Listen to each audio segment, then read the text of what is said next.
Hello everyone and welcome back to another easy way video where I'm going to show you how to fix Valorant slow loading or stuck on loading screen.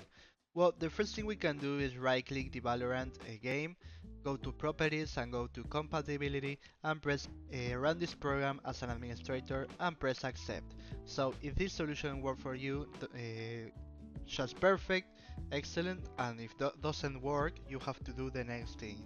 You have to go to the Windows key and find antivirus.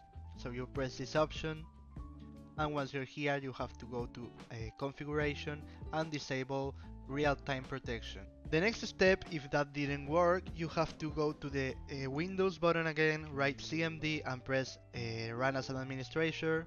And once you have this Windows open, you have to write bcd edit /set hypervisor launch type off.